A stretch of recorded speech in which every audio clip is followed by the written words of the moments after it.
Hi friends, நம்ம வீட்ல கொம்பு தேன் இருக்குதுன்னு சொன்னோம் இல்லையா? அது வந்து ஒரே இடத்துல இல்லாம 2, 3 இடத்துல வச்சிருக்குதுங்க. வச்சிருந்தது பார்த்தீங்கன்னா, 3 தட்டுமே வந்து இடத்த காலி பண்ணி போயிட்டாங்க போல. தட்டு மட்டும் தன்னால கீழ விழுந்திருந்தது. சரி, அத எடுத்து வச்சு இந்த YouTubeலலாம் நெறைய வீடியோல பார்த்தீங்கன்னா, நல்ல நல்ல நேச்சுரலான ஹனி பீல உள்ள வேக்ஸ் செஞ்சு வச்சா, அதுல வந்து லிப் பாமு, மாய்ஸ்சரைசர் அந்த மாரிலாம் ரெடி பண்ணலான்னு சொன்னாங்க. சரி, நம்மளுமே ஆசை யார விட்டது?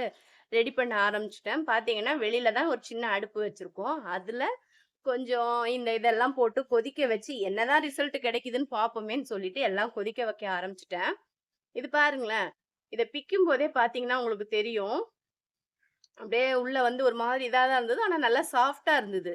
பிக்கும்போது. ஆனா ஒரு சின்ன ட்ராப் தேன் கூட இல்ல அதுல. எல்லாமே இதுவா தான் இருந்தது. கொதிக்கும்போது பார்த்தீங்கன்னா, நார்மலா தட்டுல பார்க்கும்போது ஒரு பூச்சி கூட இல்லங்க. ஆனா இத கொதிக்க வைக்க ஆரம்பிக்கும்போது பார்த்தீங்கன்னா, உள்ள அவ்ளோ பூச்சி தெரியுது. தேன் முட்டை, அந்த தேனீயோட முட்டை, பூச்சி எல்லாமே அ இதாக ஆரம்பிக்குது. அதுக்கப்புறம் நாங்க கொதிக்க வச்சு இத வடிகட்டிட்டோம்.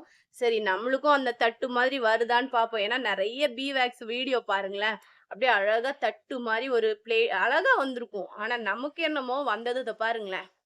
உங்களுக்கே தெரியும். ஒரு சின்ன சின்ன பீஸா அங்க இங்க மிதந்துட்டு இருந்தது. இதுக்காக வந்து ரொம்பவே வேல மெனக்கெட்டு பாருங்களேன். கிடைச்சது என்னமோ இவ்வளோதான். சரி, இருந்தாலும் என் பொண்ணுக்கு வந்து நேச்சுரலான லிப் பாம் செஞ்சு குடுக்கலாம் அப்படின்னு எடுத்து வச்சிருக்கோம். அந்த YouTubeப பார்த்து நம்ம வேல மெனக்கெட்டு செஞ்சது தாங்க மிச்சம்.